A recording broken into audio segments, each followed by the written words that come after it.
Arte, cultura, tecnologia. O que vem na sua cabeça quando você ouve essas três palavras juntas?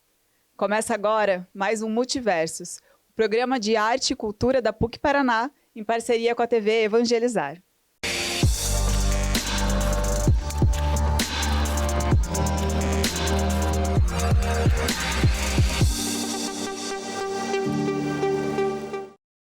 Para conversar comigo sobre as relações entre arte, cultura e novas tecnologias, eu recebo hoje Marco Konopak, que é cientista político com formação em gestão de tecnologia e especialização em políticas públicas para a transformação digital, além de coordenador do Laboratório de Cultura Digital da UFPR. Seja muito bem-vindo, Marco. Obrigado, Amanda. É um prazer estar aqui com vocês. Recebo também Nick Maftoum, supervisor de efeitos visuais, com mais de 15 longas-metragens, incluindo o Estômago 2, Alice Júnior, além de cofundador da empresa Bruxos do VFX, que é focada em efeitos para filmes usando novas tecnologias. Muito obrigada pela tua presença hoje. Obrigado Nick. você, Amanda. E recebo também Ana Belenzier, que é bacharel em gravura, mestra em geografia, é artista, pesquisadora, professora. Muito obrigada pela tua presença, Ana. Obrigada, Amanda. E já começo essa conversa com você, né? Essa é uma discussão que não é recente, né? Em muitas áreas, já vem sendo feita há muitas décadas, mas para algumas pessoas é sim, né? Uma conversa nova relativamente. E eu queria saber, a partir da tua experiência enquanto pesquisador, enquanto artista, como é que você vê essa relação entre arte, cultura e tecnologia ao longo das últimas décadas? Bem, agora, nas últimas décadas, não tem como falar de arte sem falar de tecnologia. É uma disciplina, inclusive, que na universidade está cada vez mais em voga, né? A gente tem falta, inclusive, de profissionais na universidade que atuem diretamente com as novas tecnologias. E eu acho que, por enquanto, o impacto maior está sendo no design e na comunicação do que exatamente nas artes visuais, por causa da subjetividade das artes visuais. A gente não tem ainda inteligências artificiais gerando obras de arte de fato, né? Mas isso é uma coisa que é uma ferramenta que está sendo usada, mas ainda não está impactando tanto assim as artes visuais, pelo menos. Nick, Marco, aproveito para estender um pouco essa pergunta para vocês, né? Como é que vocês percebem que essa relação vem acontecendo, vem se desdobrando nos últimos anos? Eu trabalho muito com cinema. Cinema é uma arte tecnológica. Não tem como você fazer um filme sem ter uma câmera. E é uma arte que ela vem evoluindo em cima da tecnologia. Então, você precisava de uma câmera que gravava com película, aí hoje é uma câmera digital. O próprio corte antes se colava com fita crepe, veio a moviola, hoje se corta através do computador. Então, o cinema é uma arte que está extremamente ligada à tecnologia. Então, é uma evolução constante. É algo que não é impossível separar o cinema da arte tecnológica. Se não tiver uma câmera, a gente não tem um filme. Então, é muito importante a tecnologia e esse crescimento constante para a gente poder fazer esse tipo de arte. Quando a gente fala de arte e cultura, eu acho que tem um componente muito de transgressão, né, de representação do tempo que a gente vive. E a tecnologia permeada, que perpassa corpos, subjetividades, intersubjetividades, eu acho que ela se manifesta justamente na nossa forma de expressar. E não é nada muito novo, assim, porque se a gente for pegar esse impacto da tecnologia, das novas tecnologias, né, na arte, a própria invenção da guitarra elétrica, por exemplo, já foi algo que revolucionou a música e amplificou, né, essas formas de expressão do humano. Hoje eu acho que a gente tem um repertório imenso de novas ferramentas e que existem várias pessoas, artistas, experimentando essas novas tecnologias. Então, é sempre aquele limiar de reflexão, né? Até que ponto o que é humano, o que é tecnológico e artificial, Mas eu acho que na medida que o próprio humano também é o criador dessa tecnologia, né? Existe muito do humano ali dentro também. Tem puxando o que ele falou, tem um complemento muito legal. Tem um filme 2001, Odisseia no Espaço, do Kubrick. E ele teve ideia para fazer esse filme em cima de uma frase que ele leu, que é: a ferramenta fez o homem ou o homem fez a ferramenta? Porque nós estamos tão ligados com isso que nós só somos seres humanos por causa do uso da ferramenta. E a ferramenta nos fez quem a gente é hoje. Então é impossível essa separação. Não, é legal você trazer isso do Kubrick, porque o filme começa justamente com um macaco, né, transformando a pedra numa ferramenta. Assim.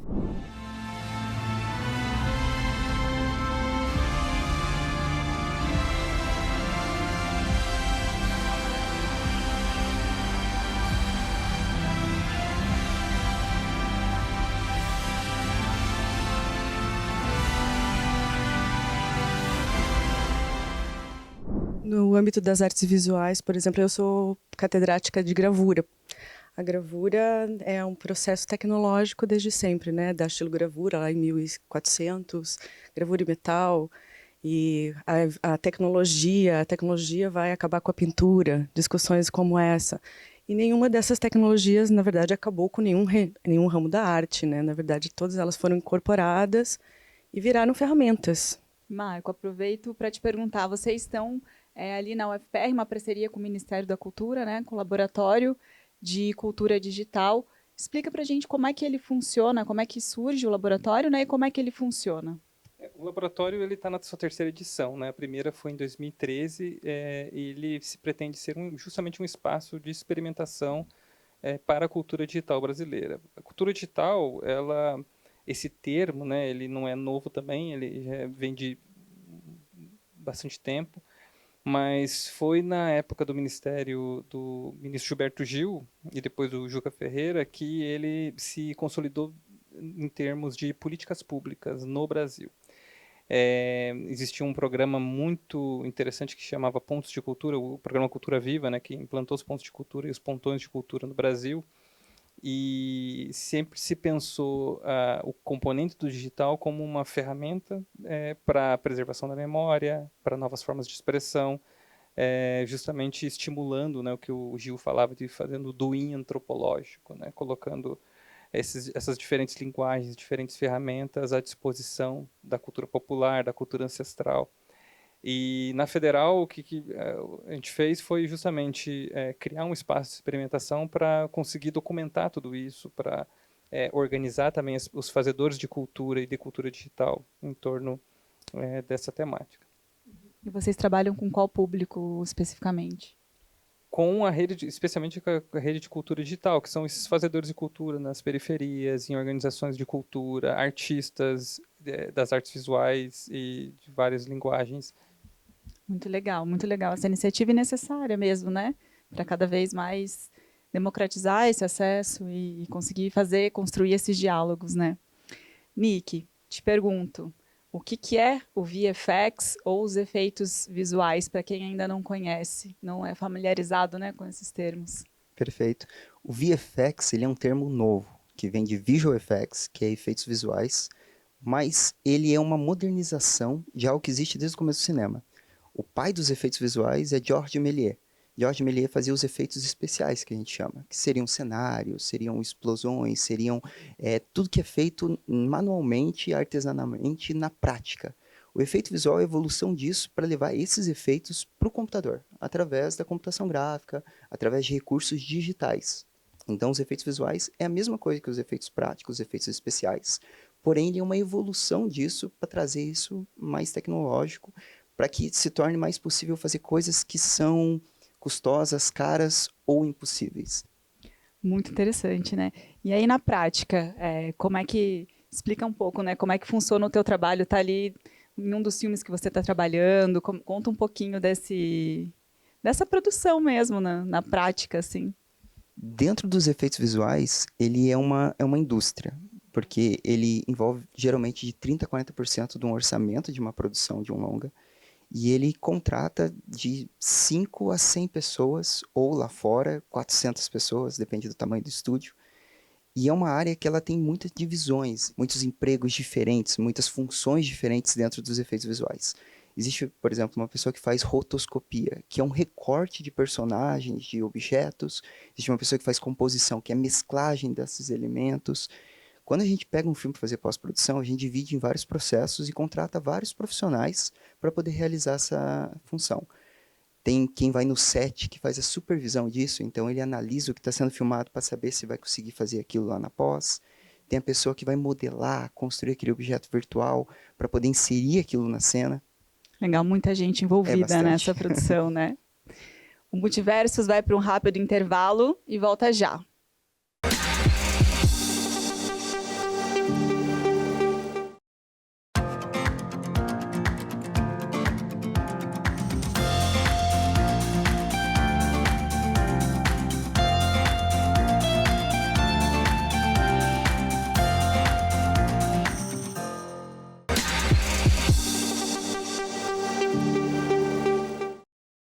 O Multiverso está de volta e hoje a nossa conversa é sobre os diálogos entre arte, cultura e novas tecnologias. A gente terminou com o Nick explicando pra gente, né, um pouco sobre esse universo dos efeitos visuais.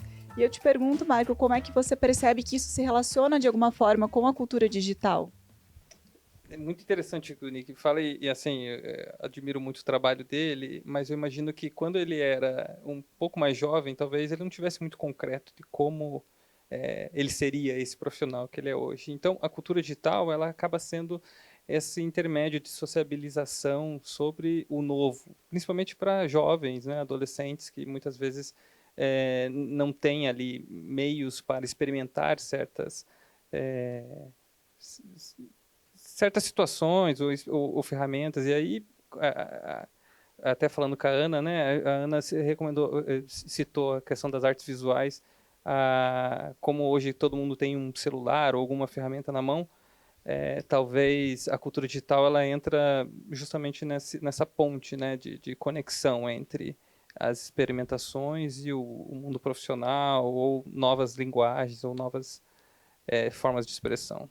Pegando uma pontezinha aqui, os alunos, quando entram na universidade de artes, na verdade, todo jovem está experimentando com algum tipo de produto, de fazer artístico, né? Através dos aplicativos, do celular, tirar uma fotografia, construir uma página, interferir, fazer um vídeo poema.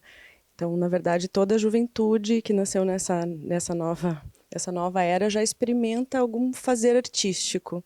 Então, eles já entram com isso, com essa ferramenta, né? Então, é o direcionamento dessas ferramentas que a gente vai começar a trabalhar agora.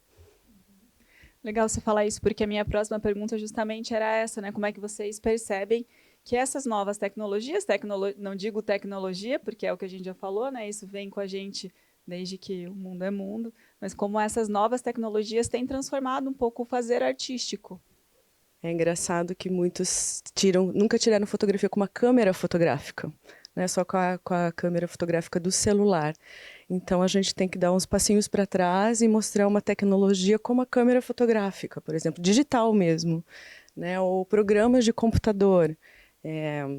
Agora é tudo através do aplicativo, então às vezes a pessoa faz vídeos, mas nunca editou num Premiere ou no After Effects, né? É só ali naquela ferramenta mais restrita.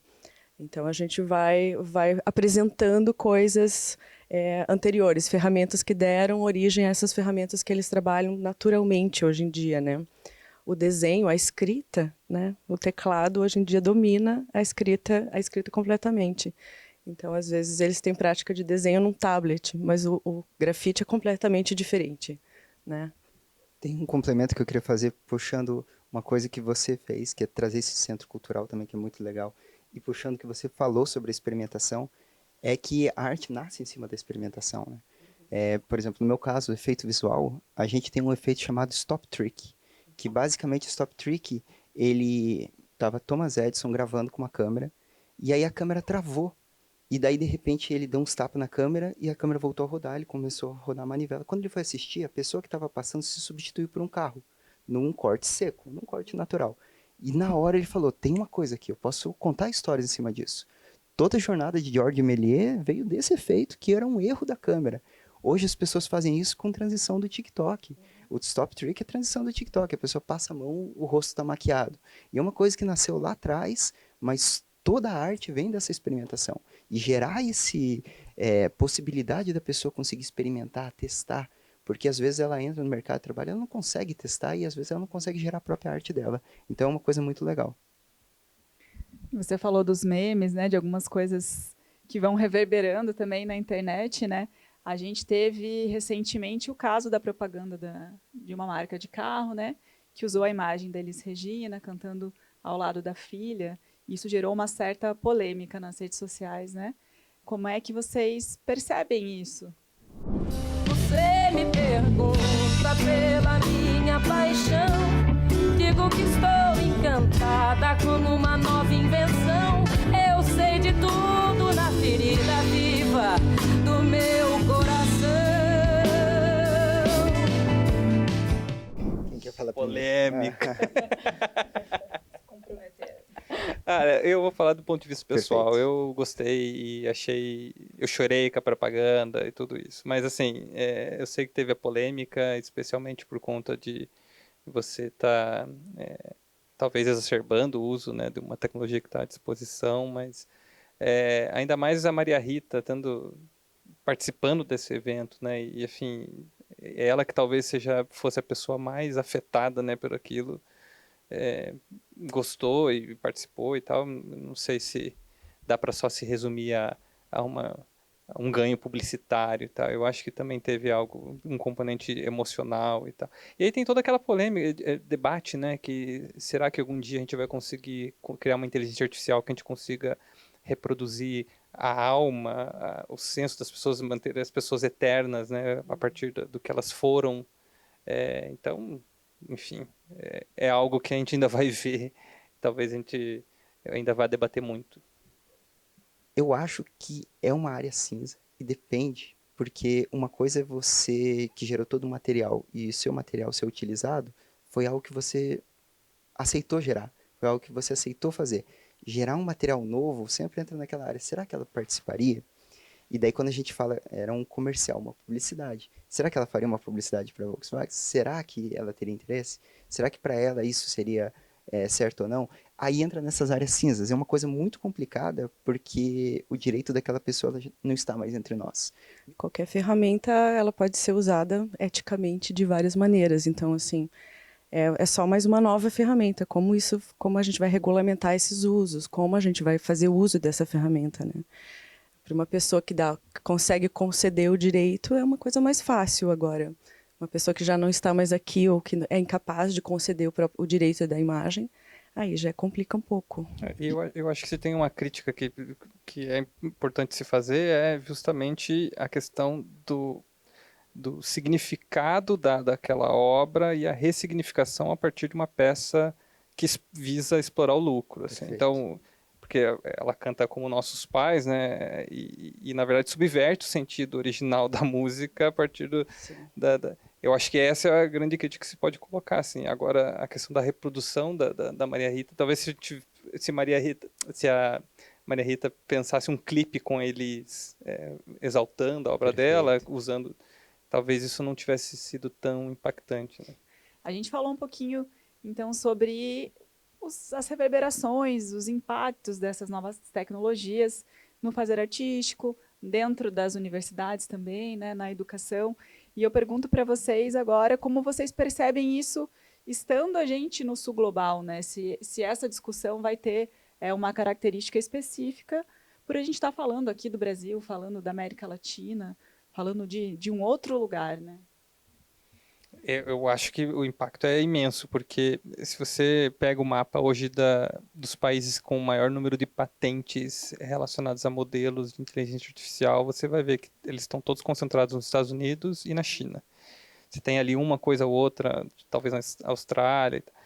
Então, e na medida que esses modelos de inteligência artificial são instrumentos de alta concentração de dados, o que vai acontecer, provavelmente, se o país não procurar se desenvolver também, não procurar desenvolver suas próprias ferramentas, criar uma dependência completa sobre essas tecnologias, e aí se a gente ficou muitas vezes dependente dos produtos industrializados porque demorou a fazer sua própria revolução industrial, quando a gente está diante de uma nova revolução industrial e é questão de soberania nacional o país olhar com mais seriedade sobre o desenvolvimento de um modelo de inteligência artificial e tecnologias de alta dependência de dados com mais seriedade. Bom, no meio das artes visuais, a gente trabalha muito com os conceitos de gambiarra aqui no nosso sul global, né? Porque a gente tem um certo acesso às tecnologias, né? E não é um acesso amplamente, né? Amplo para todo mundo. Então, assim, a gente está trabalhando sempre com restos tecnológicos, com gambiarras tecnológicas, ressignificando coisas. Eu acho que, inclusive, o que atrai os investidores, os merchants, os curadores do norte, essa nossa capacidade de subverter as coisas, de reestruturar as tecnologias, reestruturar o pensamento, os conceitos, a partir das nossas experiências que são muito diversas, né? A gente está aqui, às vezes, tendo uma conversa no ideal da tecnologia, mas a gente não está bem longe desse ideal, né? Então, assim, a gente não trabalha do mesmo jeito que o norte, isso é evidente. E isso é uma vantagem e uma desvantagem, mas a gente cria coisas realmente novas a partir das nossas desvantagens, o que é muito interessante. Existe uma questão nisso que é preocupante dentro de um ponto, que, por exemplo, grande parte desses modelos, quando a gente fala de IA, são treinados principalmente pelos Estados Unidos, pela China, e existe uma questão de morte da nossa própria identidade. O ato da gente desenvolver esses modelos, treinar esses modelos aqui no Brasil, faz com que a gente fortaleça a nossa identidade. Porque, por exemplo, se você vai numa ferramenta que cria uma imagem virtual, um Midjourney da vida, e você escreve lá, pessoa bonita, pode ser um homem, uma mulher, a chance de gerar um loiro de olho azul é muito grande por causa do treinamento. Mas o que é beleza, né? Ou se a gente não treinar o nosso próprio conteúdo, a nossa própria cultura, a gente tem a chance de minimizar a nossa própria cultura, porque a gente está trabalhando com banco de dados que não são nossos. Nick, você acha que a gente consegue ter dimensão de onde a gente já está chegando com essa inteligência artificial? A inteligência artificial existe há muito tempo. Teoricamente, o primeiro mais famoso é quando um jogo de xadrez ganhou de um grande xadrezista, porque ele foi treinado em cima de todas as jogadas, e ainda isso demorou muito tempo, mas quando aconteceu foi um grande boom, assim. A IA, que a gente chama de IA, ela na verdade é puramente probabilística. Nós alimentamos a nossa rede, Facebook, Instagram, YouTube, durante anos. E esse conteúdo, ele serviu como base de treinamento. Às vezes indevido, porque você vai ver o termo, às vezes, que você aceita ali, e às vezes está ali nas letras pequenas e tal, que você permite que aquela plataforma utilize o seu conteúdo da maneira como ela quiser. Por exemplo, existe uma inteligência artificial que faz mockup, que a gente chama, que é traqueamento do corpo, de entender movimentos do corpo e tal. E ela teve o maior boom no TikTok durante a pandemia. Que todo mundo estava fazendo o quê? Dancinhas. E as dancinhas serviam como o quê? Como forma de treinamento, porque todo mundo repetia a mesma coreografia. Isso para a inteligência artificial treinar era ótimo, porque ela entendia roupas diferentes, luzes diferentes, mas o mesmo movimento. E tem uma grande questão que um banco de dados, ele nunca está a nossa informação, mas ele está a conta probabilística do que aquilo poderá gerar. Por exemplo, se você tem uma grama verde e o céu azul, existe 50% de quando tiver uma grama verde o céu ser azul. Isso é uma conta, não necessariamente das nossas fotos lá. Só que daí tem essa grande questão de, principalmente, você saber o que você vai pedir. Isso é uma coisa que hoje a geração atual, ela tem uma certa dificuldade, porque depende do repertório, depende do que você tem. E isso a gente só adquire em cima de nosso banco de dados pessoal, dos livros que a gente leu, das fotos que a gente viu, dos filmes que a gente assistiu, das músicas que a gente escutou. Então é muito importante essa formação de nós, como seres humanos, a gente saber julgar o resultado daquilo que a gente gera através de inteligência artificial. Bem, pegando a questão da linguagem, na verdade, a inteligência artificial é um modo inteligente de processamento de dado probabilístico. Ela não é exatamente uma inteligência, nada novo se cria, né? Ela é uma combinação de dados. Então, assim, a ameaça não está na criação. Não vai surgir nada de novo, nada que não tenha sido alimentado. Então, não é exatamente uma inteligência, é um processamento de dados inteligente. E tem a ver com linguagem. Então, se a pessoa tem uma linguagem mais sofisticada, tem um repertório mais sofisticado, ela vai conseguir um resultado.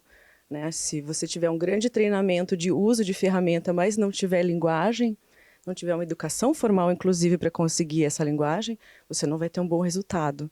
Então, também é uma ferramenta que segrega também, né? Por classe social, por informação, por educação. Então, assim, é complicado pensar nesse... eu acho que é necessário, na verdade, pensar nessas implicações desse banco de dados inteligente. Eu acho que a humanidade se surpreendeu com a máquina falando, né, de uma maneira muito rápida, mas é porque, de fato, a capacidade de processamento aumentou, mas não, a inteligência mesmo que está ali é a inteligência humana que foi usada para alimentar e treinar esses modelos, né? O que a gente tem aqui no real e agora é justamente a mediação dessas máquinas de relações humanas e de linguagens humanas, e que o humano não foi descartado ainda dessa equação.